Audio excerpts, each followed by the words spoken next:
कांग्रेस के झारखंड प्रभारी अविनाश पांडे ने कहा है कि झारखंड में संगठन के काम से गया हुआ था। इस दौरान मीडिया से आचार संहिता उल्लंघन के केस दर्ज होने की जानकारी हुई है। कानूनी तौर पर जो सजा होगी उसके लिए मैं तैयार हूं। वहीं झारखंड में चल रहे हलचल पर उन्होंने अपनी प्रतिक्रिया दी। संविधान सर्वोपरि है, इसके खिलाफ जो भी काम करेगा उसको कानूनी सजा मिलेगी। इसके साथ ही उनसे खास बातचीत की हमारे सहयोगी अमर सिंह ने। पांडे जी मेरे साथ हैं। सर, आपका टूर अभी हुआ झारखंड का, उसमें आपके ऊपर जो है ये कहा गया है कि आपने चुनाव आचार संहिता का उल्लंघन किया है, उसके ऊपर एफआईआर दर्ज करने की भी बात कही जा रही है।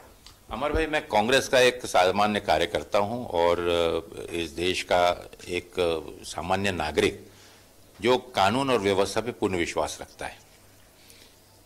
मुझे भी जानकारी मिली पत्रकारों के माध्यम से, पत्रिकाओं के माध्यम से कि कोई एफआईआर फाइल की गई, लेकिन मुझे आश्चर्य इस चीज का है कि मैं संगठन का कार्य करने के लिए संगठन समीक्षा बैठक में या वहां पर पूछे गए प्रश्न के आधार पर कि जून महीने में हम क्या कार्यक्रम कर रहे हैं, उसके रिस्पांस में मैं जाहिर करता हूं कि पंचायत के चुने हुए और भाग ले रहे प्रतिनिधियों के इस सम्मेलन में उनके अनुभव और उनकी योग्यता का फायदा पार्टी की सशक्तिकरण में हम निश्चित रूप से लेंगे।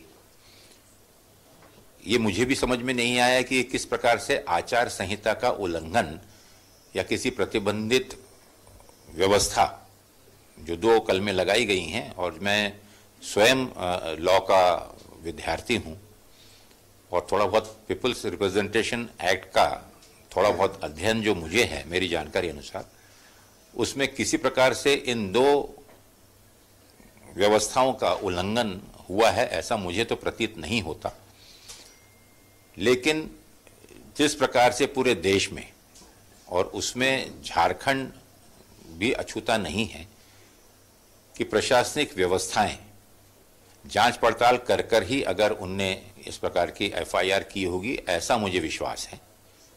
और उसमें अगर किसी प्रकार से मुझे दोषी या कानून की किसी व्यवस्था का उल्लंघन करने में अगर दोषी पाया जाता है तो स्वाभाविक है मेरा पूर्ण उसके लिए सहयोग है, और उसके लिए जो भी अगर वास्तविकता में सजा अगर होगी और मैं सही में अगर दोषी हूं तो उसके लिए मैं तैयार। आज जन सामान्य में झारखंड में आमतौर पर जिस प्रकार का राजनीतिकरण रोज चुन कराई हुई सरकार को अस्थिर करने के लिए या उसे विस्थापित करने का जो प्रयत्न किया जा रहा है, वो ना ही सिर्फ झारखंड में बल्कि देश की जनता इस चीज को देख रही है कि इस प्रकार से, इस विचारों से और इस प्रकार से धन बल शक्ति बल का प्रयोग कर कर लोगों को आतंकित कर अगर अव्यवस्था होती है और लोगों के जन कल्याण कार्यक्रमों का नुकसान होता है, तो स्वाभाविक है कि आने वाले दिनों में इस प्रकार की विचारधारा वाली पार्टी को लोग सही जगह दिखाएंगे। मन में चल रहा कि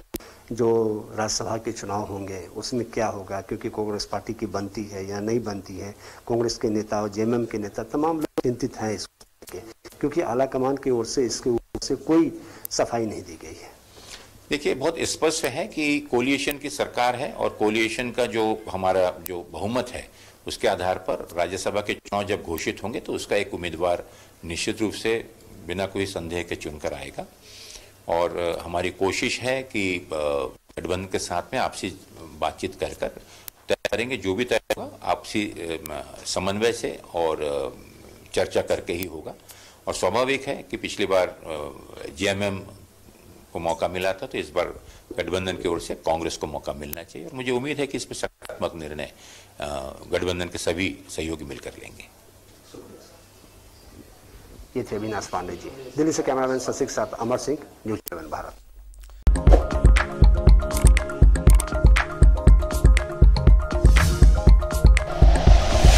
like and share videos, subscribe करें हमारा चैनल और प्रेस करें बेल आइकॉन। न्यूज़ 11 भारत, सच है तो दिखेगा।